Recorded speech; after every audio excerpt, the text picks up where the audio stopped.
What's up, everybody? Thank you for tuning in to another episode of Garage Talk Sports. I'm Mills. I'm Bobby. And we are back in the garage. Unfortunately, no Nick again this week. Just some scheduling conflicts kind of interfered.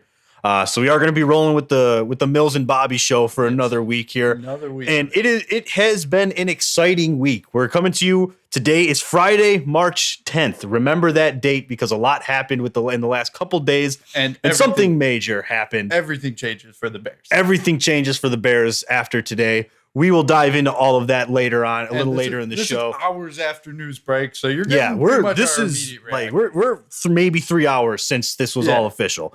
And so we got an exciting episode. It's going to be it's going to be only NFL offseason talk. Even our hot spots are kind of related to it as well. Yep. But we're going to go with our hot spots, and then we're going to talk about a lot of things going on in the NFL offseason. So stay tuned, guys. We hope you like what you hear, but we'll kick it off here with our hot spots. Both of ours are quarterback related. I don't care if you want to go first or you want me to go first. It doesn't matter. I'll do my first because yours kind of relates. You know? Okay. So I was listening to the Pat McAfee show, and this news broke yesterday. Mike Lombardi said the Rams are shopping Stafford. He's owed $57 million this year. Yeah, that's a huge cap hit. And it's a massive one. They just let go of Bobby Wagner. They told Allen Robinson to look for his own deal. Yeah, to seek a trade partner. I forgot about that. I forgot all about that. So, and Jalen Ramsey, they're talking about trading. Yeah, they're shopping him as well. They're blowing it up. The whole team is getting blown up. You know what they say? At some point, the chickens come home to roost. Yeah. Every move that they made with in LA with the Rams was all about winning now. And eventually, this is the thing. Everyone says that the salary cap doesn't really exist because, a lot of teams like the Saints, the Rams, you can kick the can down the road, but eventually it comes to an end and you're going to have to pay the piper. The Saints are like an enigma, though. They are the one team that could keep kicking this can for years and years and years and never explode in their face. Well, it's because they don't give up. The difference is they haven't traded draft capital. Yeah, that's true. So the Saints you can kick the can and then eventually you'll reach a point where you're like, okay, we have some talent where we'll eat what happened. Yeah. What we're going to do. And it'll catch up to the Saints sooner or later. I'm sure it will. I mean, basically with the way it sets up, if they don't find trade partners, they're pretty much going to have to be stuck eating a lot of dead cap. Yeah, which is insane. Like just to think about it, like they just went and made a huge signing. We'll talk about it later in the show. But every year, I think they have like $40 million that they have to get under the cap. Yeah, they'll restructure and do everything. But I think it's going to hurt them a little bit this year because they're going to see some pending free agents walk. Yeah. Mainly Davenport. Yeah, I think so. But Davenport. Because they just simply won't be able to pay him, I don't think. I think it's offensive lineman. Then again, they always find a way in New Orleans. Do. So I don't know. But the big thing, Matt Stafford's $57 million cap hit. The Rams, they went all in on that Super Bowl. They got their Super Bowl. So they could confidently say they're happy with the results from the Goff trade. But as it progresses, especially now, they're shopping Stafford. They had a terrible year last year, whereas the Lions are now on the up and up. You could argue, I think it's a fair case to make that Detroit gets their first round pick this year. Yes, I forgot all about that. I gotta update that in our top 10. I didn't put that it's via LA. Yeah, it's via Los Angeles, right? But I think you can make a very strong case that Detroit is coming out on top, especially with how Goff played last year. I've always been a believer in Goff. Oh, I know you have. But it's in the long term, I agree. Detroit Lions completely win this, but again, Rams got a Super Bowl. They got the Super Bowl. They won in the short term. The thing is, I don't know what the market is for $57 million a year to Matt Stafford coming off of a shoulder surgery.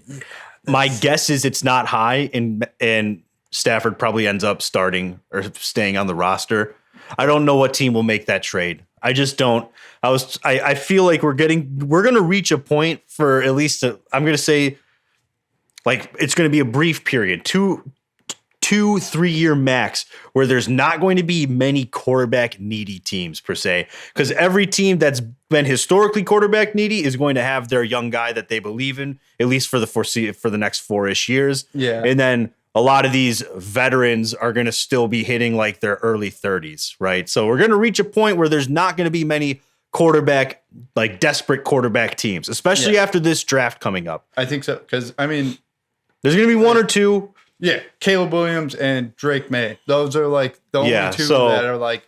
Maybe a team will take a shot on Stafford. I don't think so, though, especially not at that cap hit. And I don't think the Rams have any negotiating power in a trade. No, they have none. Like, they're going to blow it up, I think, is what they're looking for. Yeah. But that'll kind of lead to my hotspot. My hotspot is more so just the quarterback market, right? And how it's just insane. So we have record contract after record contract happening almost every single offseason at the quarterback position. And the price for even an average quarterback is just skyrocketing. And I will go all the way back to the Kirk Cousins initial contract with the Vikings. That really set everything in motion, because that was the first ever fully guaranteed contract. And it was just a 2-year, $84 million deal. Yep. That was the highest average salary for a quarterback in NFL history. I'm not saying Kirk Cousins doesn't deserve a big contract. I've spoken very highly of him enough to where I think people understand that I believe Kirk Cousins commands a $35+ million salary every year. I think that's his market. However, I mean, judging on how much other quarterbacks are making, it's ridiculous. It's just fair enough. The quarterback market, it's going to become a problem in the NFL soon enough. Inflation, man. Everyone's feeling it. Everyone.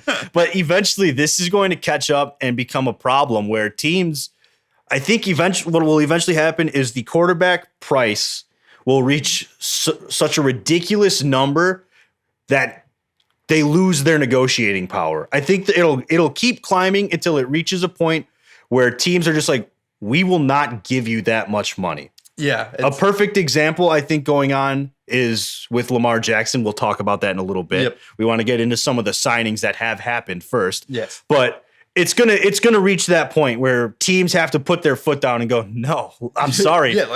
We will take our chances with a rookie or a fringe starter that we can get for half, if not less than half of what you're asking for your salary cap. At this point, you're almost paying a quarterback like 1/4 of your whole salary cap. It's getting absurd. Let's look at some of the contracts that we had this offseason, right? So there's the two big ones that recently happened. Derek Carr, and these are the contracts that will set the market going forward for next year. Yep. Derek Carr, he signs with the Saints, which I like the move by the Saints, by the way.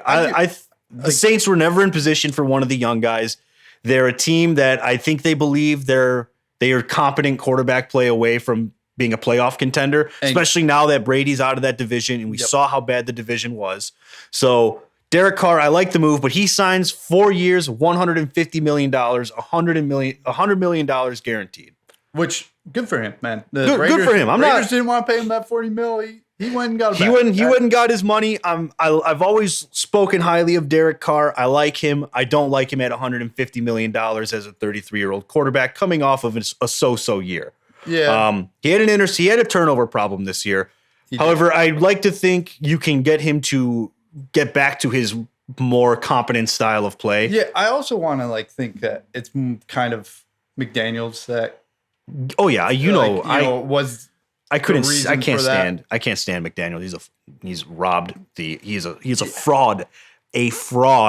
But I digress. This isn't about him. It's about Derek Carr, which I guess they go hand in hand based on this past season. Yeah. But I like them. I like the signing of Derek Carr. Just like I said, not the price. Yeah, they did pay a lot, but I feel confident you get a Derek Carr a couple years ago with Chris Olave. Yeah, I don't know what the hell's going on with Michael Thomas. That man. The way I look at it, Chris Olave looked really good last year with just kind of inconsistent quarterback play. I don't think Andy Dalton did terribly. Andy Dalton is officially a backup quarterback in the NFL. Andy Dalton. And so for what Andy Dalton brings to the table, I don't think he did too bad. I think time has caught up to Andy Dalton very quick. Yeah, really. And so that's kind of what's hurt his market as a quarterback, but I also think he's a guy who's embraced that he's probably a backup now. Yeah, I've always liked Andy Dalton as well, so I don't want to speak ill of him. But Olave looked good with shoddy quarterback play. Yeah. And if you get Derek Carr, who's been, I would say, the better side of consistent for a number of years now, you and I, we're Derek Carr fans. Yeah, I've always liked Derek Carr. Yeah, we've known you've been on Derek Carr. Oh, I've been on that since he was drafted. But yeah, I like the fit there because he brings stability. He brings above average quarterback play. And you've got a solid offensive line. You've got decent enough weapons. I don't know what the deal is going to be with Alvin Kamara going into the next season. Yeah. Because he's still having his legal troubles and everything. Yeah. It's just so really that's a question mark. We don't know if anything else will come of any of that. Maybe, but I like the move because in theory, if Michael Thomas plays and Alvin Kamara plays, you have a really good offense. Yeah, you should have a good offense and a good quarterback to distribute the ball everywhere. It should be a balanced offense with Derek Carr, and he should be able to elevate the offense to a playoff level offense. Defense, they've had a solid defense for a number of years now, so I don't think there's much to say there. I like the move. I think this makes the Saints better, especially in a very winnable division. But this almost guarantees that Marcus Davenport he's a gone. Davenport's most likely hitting free agency now, which is good for some for certain teams that need an edge rusher. Puff Bears. Yeah. But that's the one. I like that. So I like the signing. Like I said, though, too much money to pay for Derek Carr, just a little bit. But there's a more ridiculous contract that was signed days later, maybe a day later, or the same day. I don't remember the exact timeline. If you guys haven't told, Andrew's been on this for days. I've been on. He has not let this go. Daniel Jones, he signs a 4-year contract extension with the Giants. Not Daniel Jones, Vanilla Vic. All right, whatever. Vanilla Vic got his contract. Danny Dimes, Daniel Jones, Vanilla Vic, whatever you want to call this man. Signs 4-year contract extension. By the way, they tagged Saquon instead of yeah, they did. They either way, Giants re-sign him, 4-year, $160 million contract, $82 million guaranteed, $41 million a year salary. So it might be $64 million, might be the official math on that, unless it's just like the way they break down his salary each year changes. But either way, $40+ million a year. I want to be very clear. Congratulations to Daniel Jones. You got a massive contract that you don't deserve, but I don't ever criticize the player for getting paid a lot of money. Dude, the Giants might like him. The players, they got to go get their money wherever they can get it. I have no issue with the guy going and getting their money, but I am going to clown the shit out of the Giants organization for this one because you just put $40 million a year. Plus granted, it's like 20 plus it's for Saquon. Yeah, so you put about $60 million into two guys. One of them is the face of your offense, and the other one is the guy who gets the ball to the face of your offense. Which one is getting paid more money? The guy who gets the ball to the face of your offense. Daniel Jones, first quarterback in NFL history to have started 12+ games in 3 straight seasons and not thrown for more touchdowns than games played and signed for more than $10 million a year after those seasons. He also has not thrown for more touchdowns than games played since his rookie year. He did beat Kirk Cousins, though. That's great. In the playoffs. That's great. But he beat the number 31 overall defense. Listen, I get this makes me sound like I think Daniel Jones is a bum. I don't. I think Daniel Jones is about the 19th, maybe 18th best quarterback in the NFL. Yeah, listen, I understand where you're coming from. It is high, especially for Daniel Jones, but I'm thinking of it as, okay, this is the first year with Brian Daboll. All right, you didn't really have good targets to throw to. I mean, Darius Slayton was his number one. So I'm thinking they like Daniel Jones and they want to build around him. So they want to go out, get some new receivers, get some more like. That's why the franchise tag exists, though. Yeah, but I don't. When you like a player, I guess you overpay. I mean, that's the key word, overpay. Yeah, here's the deal. I think what you saw of Daniel Jones this year, no matter what you put out there at wide receiver, is going to be the same because you can scheme open crossing routes 5 yards past the line of scrimmage with anyone. The problem is the big money wide receivers, what do? They get open downfield and they get open in the red zone. Doesn't matter. Daniel Jones doesn't throw to those guys anyways. See, I think that you gotta give him another year. If they get How some many offensive years does this man need? dude? 6, evidently. Evidently, he needs 6 years before we can judge him. He's Ryan Tannehill 2.0. He did take the Giants to a playoff and win against the number 2 seeded Vikings. Saquon took the Giants to the playoffs, and Daniel Jones got the ball to him. No, I wouldn't say all that. Daniel Jones. I'm sorry, Bobby. I'm not going to. Daniel Jones did not carry the Giants to the playoffs. I mean, he did throw for 300 yards in that Viking game. Yeah, great. And what did they do against the Eagles when he had to face a defense that wasn't the only defense, not as bad as the Bears defense? What did he do?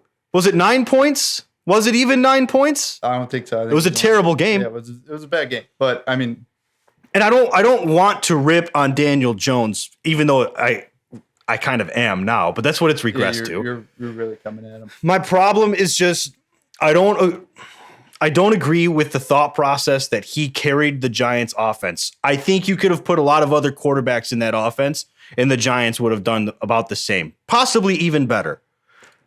That's just my attitude. I don't think Daniel Jones is a very dynamic passer. He's got his legs. That's probably a big reason he got the money is because he can run. And he did have 700 rushing yards and 7 touchdowns to go along with his terrible, mediocre passing stats. By the way, if you add his rushing totals to his passing totals, he's not even a top 15 quarterback among passing only stats. Just got to throw that out there because everyone likes to use his running ability to help make him seem better than he is. But here's the thing. It's Brian Dable's first year. Franchise tag him. If Brian Dable believes in him, you know what? I'm going to back him. Brian Dable turned that team around.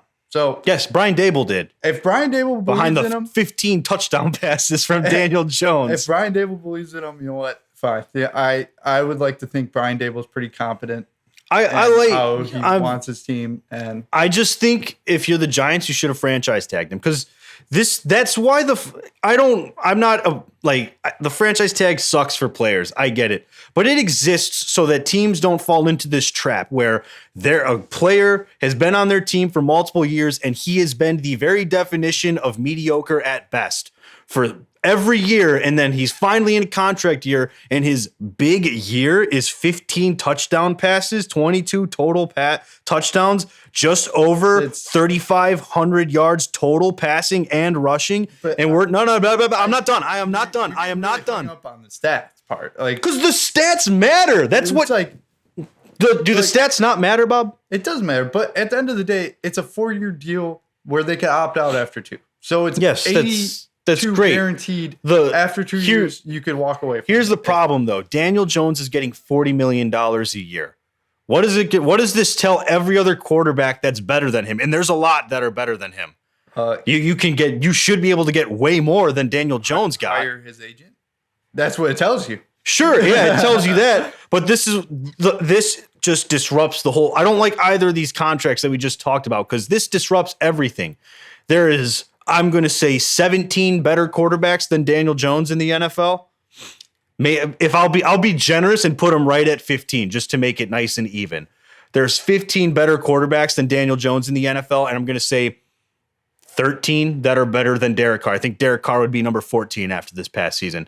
What does this tell all of those guys? I mean, what are we going to see Burrow sign for?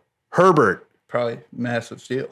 Like it's going to be insane. I don't even know if the Bengals could afford to pay him. And I'm sick of watching quarterbacks get these ridiculous contracts that they don't deserve. Kyler Murray's getting paid 210, $220 million or something. Something around there. It's like to be what? A loser? To lose games? Well, I mean, Cliff Kingsbury's gone, so I mean, no, it don't matter. It doesn't matter. Maybe D-Hop is gonna lose, or they're gonna trade DeAndre Hopkins because they're screwed by that contract. Now, the good thing about this Daniel Jones contract is that the Giants can get out of it after 2 years. They're not stuck super long term, but it's the average salary that's going. That's what you have to look at in terms of how it's affecting the rest of the market. And I just don't like when teams are willing to overpay by that much for a guy that doesn't deserve that much. I get overpaying a little bit, but I think you gave Daniel Jones about $15 million more than he should have gotten per year. That's me personally. And everyone will disagree with me. That's fine, New York. You guys can get all pissed off at me all you want. 15 touchdown passes, 22 total touchdowns. I mean, you know, That, we're gonna have to I don't want to hear about the wide receivers or anything because those guys are open when they're running slants across the middle of the field. He has terrible receivers. It's like I get it. I get Kenny it. Galladay, cut. Yeah, Kenny Galladay cut. Gone. I get it. He's got bad receivers. I mean, you were paying Kenny Galladay like $16 million a year. I just not even play. So, I don't like the move, but that's fine. We'll move on from it. We don't want to what's it called? Just like hone in on one thing. Yeah. We don't want to just get drawn into that black hole that is that terrible contract. The other contract situation to talk about though is what's going on with Lamar Jackson. Yes. I hinted at it earlier. First off, Lamar Jackson, if these guys are getting signed for this kind of money, I'd like to think Lamar could get at least that much. You would think. You would think, but you know what? He has the injury history, so I get it. But Lamar Jackson, so he just got non-exclusive franchise tagged by the Ravens, essentially meaning other teams can try and negotiate a contract with him, and the Ravens cannot. And if that happens, so let's say we're a team coming along, yada, yada. What's a team that might be interested in him, Bob? Give me a name. Dolphins. Great. Dolphins come along and go, you know what, Lamar? We'll give you a 5-year contract for, we'll call it $45 million a year. I'm not doing the math on that, all right? That's like $220 million, something like that. Actually, I think it is $220 million. So let's say Lamar Jackson's like, okay, yeah, I like that contract. Ravens can then either match it or let him walk. If they let him walk, they get Miami's first-round pick for the next 2 years. Kind of a win-win. Yeah.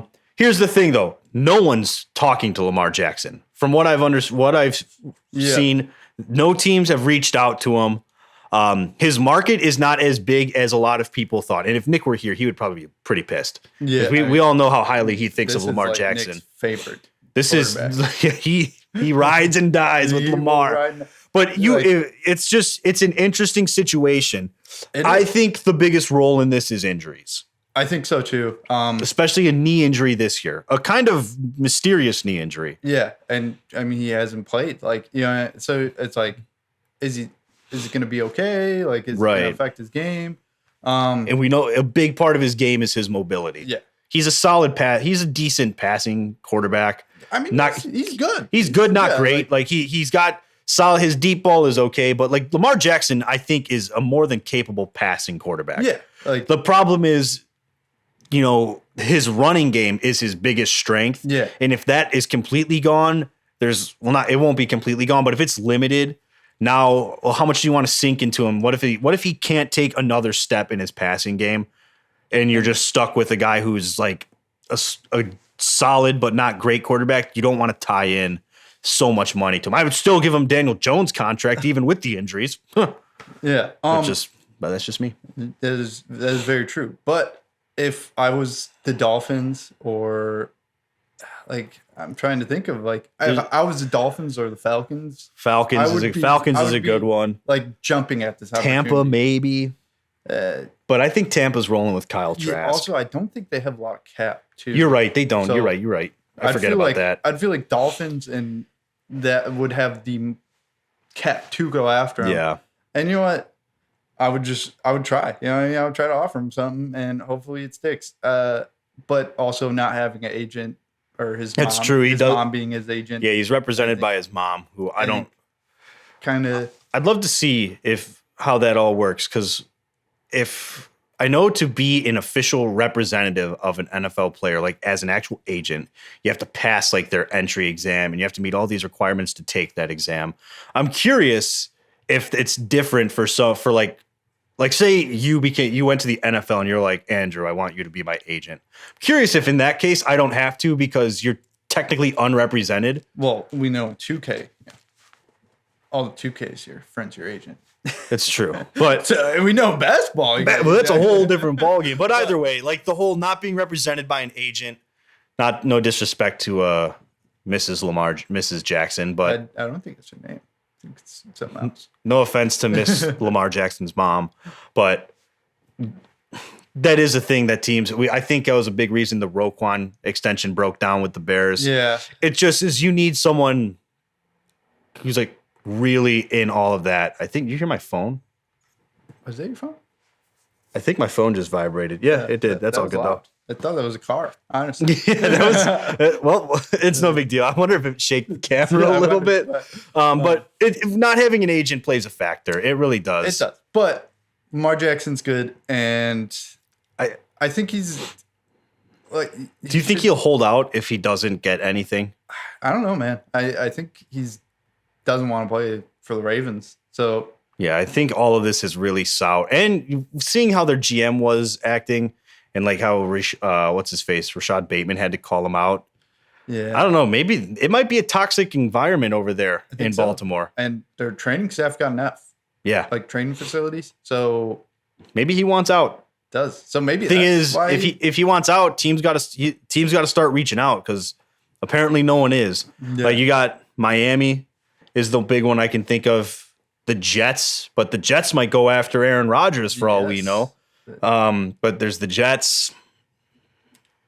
Falcons was another team you mentioned. Yeah, it's like, after that, there's really like, you don't really know after that. Indianapolis could maybe, but I think Indianapolis is in on a quarterback in this draft. Yeah. We'll get into all of that stuff here shortly, but let's move into the Aaron Rodgers thing with the Jets. So Aaron Rodgers, as we all know, Aaron Rodgers loves to be the attention whore of NFL offseason for 3 off seasons now. He finds a new way to do something more out there each year. Yeah, I mean, ayahuasca. His Hobbit retreat in complete darkness and silence for a week? Yeah. He might. I think he's losing it. I still can't even think. Like, have we checked him for CTE? Like, just think about it. If you're in the pitch black darkness, how do you wipe your butt? Well, he was on the Pat McAfee show. He said there was an option to have like a lighted bathroom. Then it's not pure darkness. Well, he like you could flip on a light to go to the bathroom. That's not. But they asked like, so what do you just shower after every crap? And he's like, yeah, I guess I'll be doing a lot of showering. So I think that's what he did, unless he was just going with the joke. But with how Aaron Rodgers has been the last few off seasons, I think that man literally every time he took a crap, just was like, all right, time to shower and scrub my ass. He was just. Let's be honest. He was just rubbing shit all over himself. That's disgusting. Dude, he's a weird guy. I mean, the fact that he stayed in pure darkness and silence for 4 days, like... He's a fool. He strong-willed, I guess. I would be going crazy. The ayahuasca did that, Yeah, he was just tripping the whole time. Dude, he's a weird man. I don't know what else to say. Yeah. But so Aaron Rodgers... His future for the third offseason in a row is up in smoke. I don't think he's going to retire, but I don't think he wants to be in Green Bay anymore. Yeah, and I think Green Bay is finally, or I shouldn't say finally, I think they're starting to reach that point where they are kind of getting sick of these antics every offseason. Yeah. Especially coming off of a down year for him and just a down year in general. I think the perception of Aaron Rodgers around Green Bay, and I could be wrong. We're not in the Green Bay area. We don't see all of their local reports and everything. Yeah. But I think the overall perception of him in that locker room and that organization is when things are good, sure, Aaron, do whatever the hell you want. We don't care. Yeah. But when things aren't good, hey, dude, quit being such a freaking weirdo and like give us an answer so we know what to do with the future of this team. Yeah. And at this point, it's like, I would commit to Jordan Love for next year. Personally, I wouldn't even care if Aaron Rodgers goes, yeah, I want to play for you guys again. I'd be like, tough shit. We're going to find a different place for you to go or you can retire. Yeah, it's like. Or just ride the bench. I don't care. Yeah, it's because Jordan Love, this is really his last year. Because, I mean, if he doesn't start this year, you're not going to pick up his 5th-year option and pay him, like $20 million?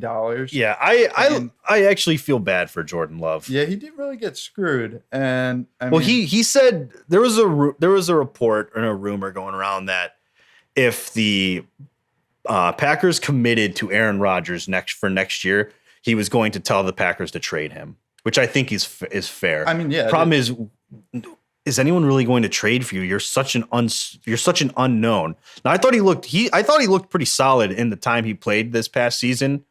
But he's so green, if you will, because he's got such limited playing experience. And it's like, yeah, you can sit behind everyone all you want, but practice time and watching film is only so valuable when you never have to play on the field. So it's like, how much did he lose doing all that? I would like to see him get a chance in Green Bay. I hope he sucks for the Bears' sake, but like I think I would like to see him get his opportunity. And I would ship off Aaron Rodgers. I would be done. Yeah, I think so. I'm pretty sure Aaron Rodgers has played his last games in Green Bay. Yeah, I think so as well. But we were saying as a possibility last year, and he came back and played. Yeah, so But at the end of the day, everyone's saying the Jets are the big team. Does he have a meeting with the Jets? Tuesday he met with them. He met with the Jets? I want to say like 11 hours or something. It was a long time. Jeez. Well, I know Nathaniel Hackett's there. Yes, Nathaniel Hackett's there. So maybe there might be something. Where there's smoke, there's fire, typically. That is true. But also, you got to think about it. Aaron Rodgers has 50 million reasons to come back this year. Yeah, he's got plenty. Yeah, but so I don't think he's retiring. I don't. But I do agree with you. I think his time in Green Bay is coming to an end. yeah, Because you also have to look at it from Green Bay's perspective. At some point, we need to know what we have in Jordan Love. and Like we need to see it in practice. We can believe he's a star in the making all we want. But when he hits the field and has to face starters on the other side of the ball, is he the guy? This should be your year to figure it out. You're kind of going to retool and everything. Might as well retool, throw it all out there with Jordan Love. Decide if he's the guy you want, and if he absolutely bombs, you might be in market for Caleb Williams. You never know, but you can't keep. You can't I just. hope that does not happen as Bears fan. Yeah, For same. sure. But you can't keep attaching yourself to going on 41-year-old Aaron Rodgers and his constant off-season antics and just question marks everywhere. Rubbing poop all over himself. Yeah, just poop showers and whatnot. Like at some point, dude, if you're Green Bay, you have to say, thanks, dude. Have fun in New York with the Jets, because that's where I think he'll end up. I think so too. It would be a tough division for sure if he comes. Yeah, but that's if he can play well. I mean, Oh, dude, that with that team, that's fair. I would not. That's fair. I like Garrett Wilson a lot. Yeah. Plus, they got an insane defense. Yeah, Like, the Jets should be pretty. If that happens, the Jets on paper should be pretty good. Yeah. But the thing is, what's his draft value realistically? A conditional second round pick that could become a first round pick. I would say You're not getting. I would say a first and then something. I don't think a team's giving you a first round pick. He's in his 40s. We don't know when he's going to retire. For all we know, he'll retire after that year. How much do you attach to a 40-year-old guy with $50+ million cap hit who might retire on you after a season?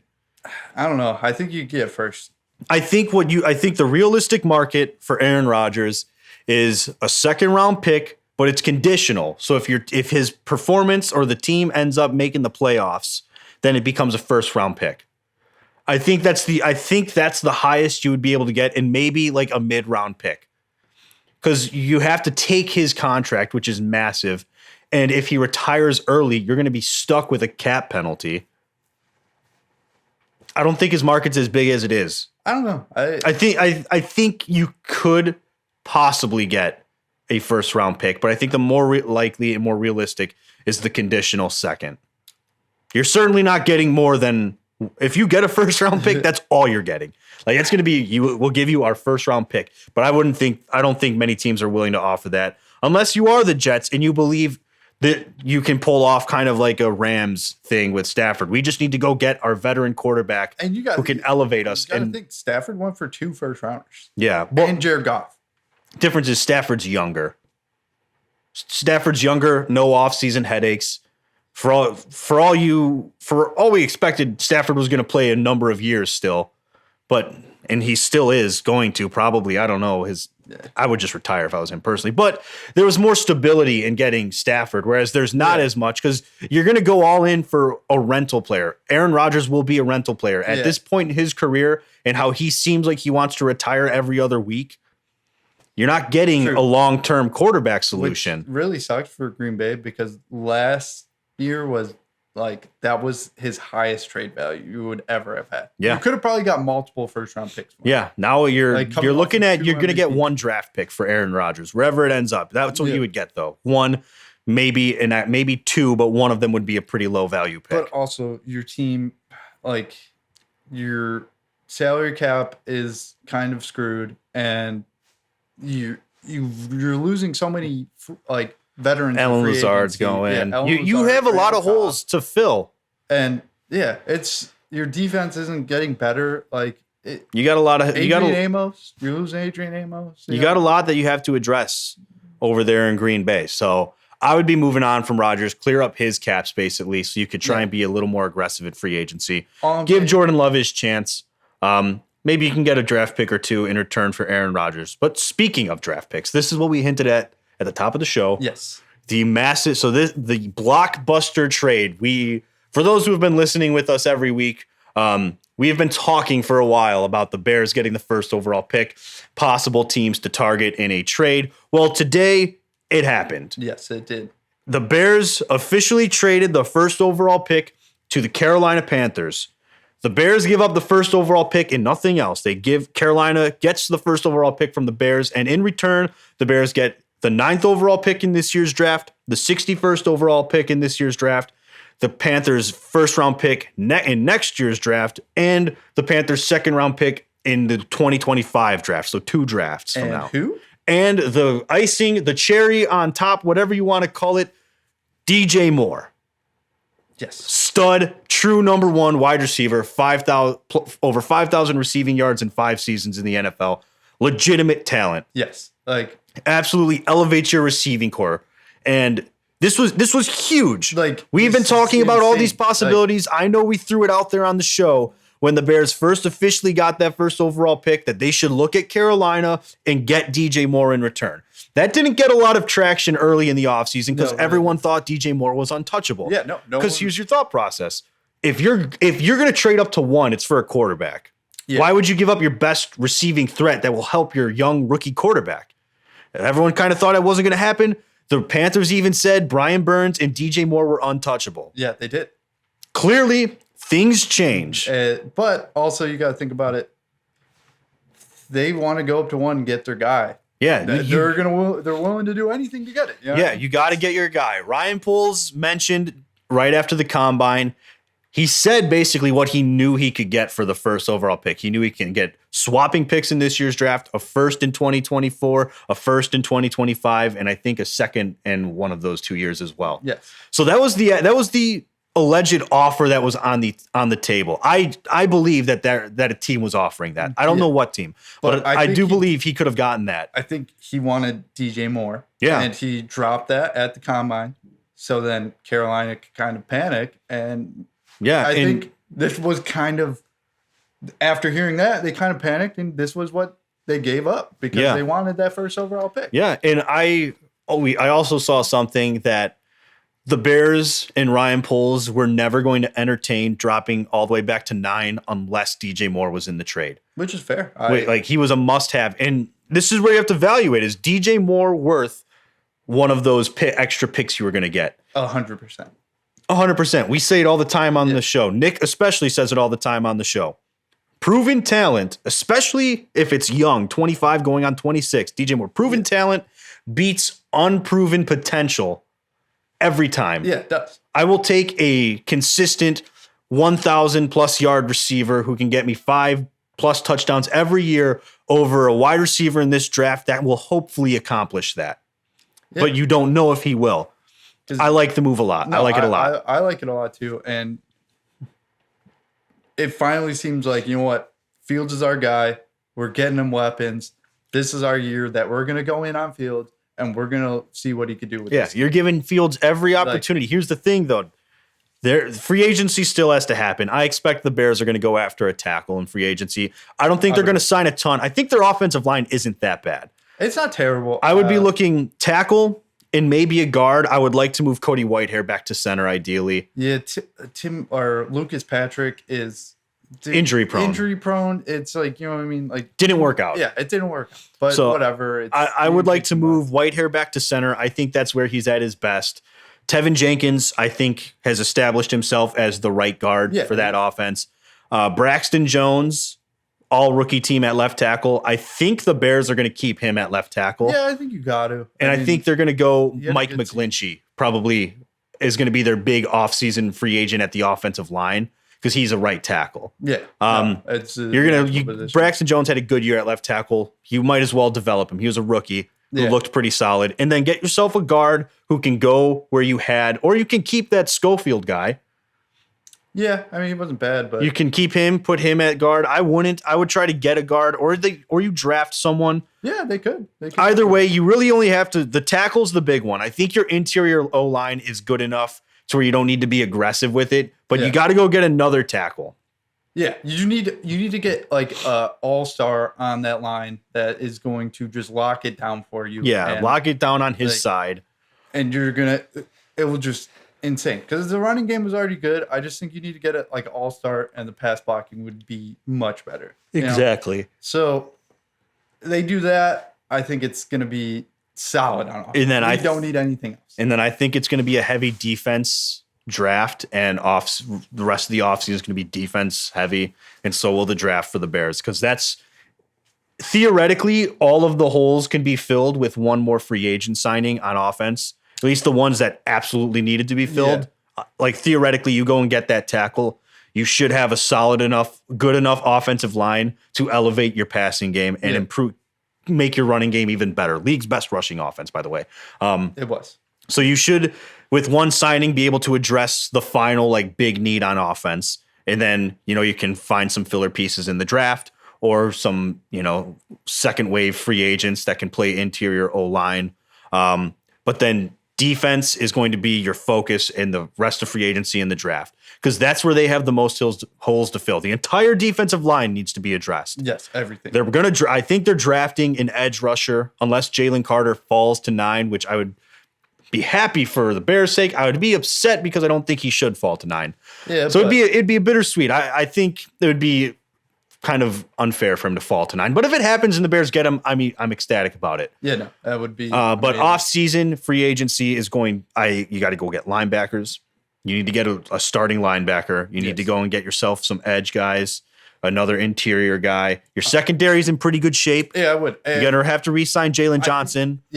I think if you're going to go after your secondary, you would address it in the draft, and you'd probably just need to get your nickel corner. Yeah, that would. I think they're okay. You could always slide. What's his face? Who did they draft? Brisker?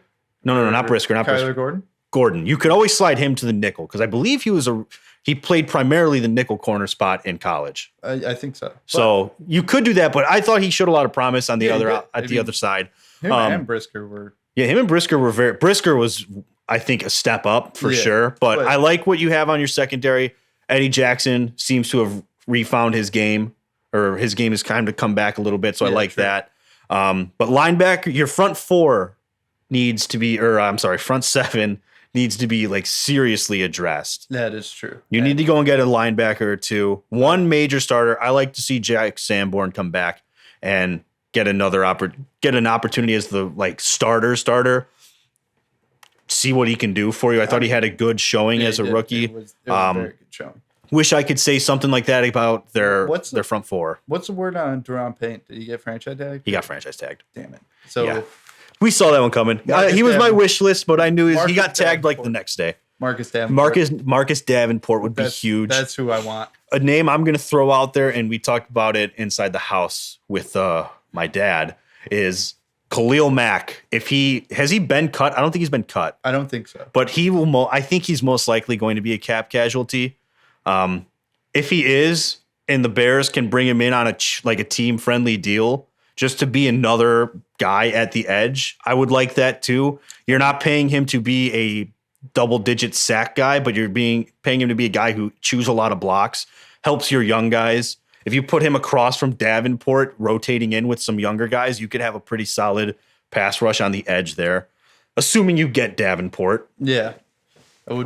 There's so much potential for the Bears offseason. We can keep talking about it as in future episodes. The big thing now, though, so we have the new draft order: Carolina at number 1 from the Bears, Houston at number 2, Arizona at 3, Colts from Indianapolis at 4, Seattle from Denver. Wonderful trade for Seattle, by the way. Yep. Seattle at 5, Detroit at 6 from the Rams. We talked about that earlier in the show as well. Vegas, they're sitting at 7. Then we got the Falcons at 8. Bears swapped with Carolina to go to 9. And then Philadelphia, which was in the Super Bowl, has the 10th overall pick from New Orleans. A lot. Like, there's some teams. I'm going to point out, or I'm going to say 3 teams that are in beautiful position for the future here. Yep. Seattle, Detroit, Philly. 100%. To have a top 10 pick that's not your own, and you're coming off of major upgrades from what your team was the past couple years. Yeah. I mean, each team, obviously the Eagles took a massive leap. Best record or tied for best record in the NFL, go to the Super Bowl. Yep. Detroit, for the first time ever, was relevant. Seattle makes the playoffs in a year they were supposed to be a top 5 pick from their own pick. They weren't supposed to get Denver wasn't supposed to give it to them. Supposed to make playoffs. So these 3 teams are in great position. I would almost go so far as to say a team like Detroit or Philly, because of where more so Philly might look to trade. But then again, you also are here and you should take advantage of it. They have a lot of pending free agents. That's true. I forgot about that. Bradbury, he's gone. I'm pretty sure Fletcher Cox is going to be gone. So you're going to lose a lot of defense. So that's fair. They might stay put and just pick the best defense player. Yeah, they might do that. You're right. I forgot about all of their free agents. Yeah. But the big question in the draft now with the Carolina move is, so I think it's safe to say quarterback is the first overall pick. Oh yeah. So who do you think Carolina's going after? Is it Bryce Young, CJ Stroud, or are they going to reach? I shouldn't say reach, but are they going to surprise everyone with like an Anthony Richardson or Will Levis pick? It's not Will Levis. Yeah, it's not going to be 100%. It's not him. He's not it. He's scared of milk. His combine sucked. He's scared of milk. Did you see that? He's like actually like really afraid of milk. That's weird. Like he doesn't like being around milk. Whatever. His bones must not be very strong. I think it's Bryce Young. Some weird thing going on with cows or something. Yeah, that's what I'm saying. He must have almost drowned in milk or something. But I think it's Bryce Young though. Yeah. Everyone talks about his size, but we've seen guys his size get drafted. You know, Kyler Murray was number 1 overall. Russell Wilson was late, but his career outside of this year was pretty darn good for a smaller guy. Yeah. I think teams are getting less and less concerned about size. But then again, he's also like thin though. He's not only built like 190 pounds. Yeah. So he's got to bulk up a little bit, but I think it'll still be him. I think he's the best quarterback in the class. I can see an argument for CJ Stroud because I thought CJ Stroud was really good at Ohio State. I mean, he had an incredible first year 2 years ago. Took him to the college football playoff this year. Yeah. He's got he's your prototypical like big, strong quarterback who's got a good arm, some solid mobility. I think Bryce Young has a little bit more mobility than him and is a little more elusive. Part of that because of his size. Yeah. But they're both really good. I don't think it's as clear cut as past drafts have been, but I still think Bryce Young is the best quarterback in the draft. And even though he's smaller, if you're Carolina, I think you're going Bryce Young. Yeah. I mean, that's just me though. That would be like if you're going to trade up to number 1, like they're taking the one they believe in. Yeah, so we'll see. I think I think it's going to be Bryce though. That's just my take. That's my thoughts on it. And but if they do go Stroud, I see the argument. Yeah, I get it. That you're making. I think these guys are very close to each other in terms of talent and potential. But if I was going to make that pick, I think I have to go Young. Yeah. Like this draft will be wild, man. It's going to be very interesting. I am very, very excited for this draft. We're a month and a half away? About, yeah.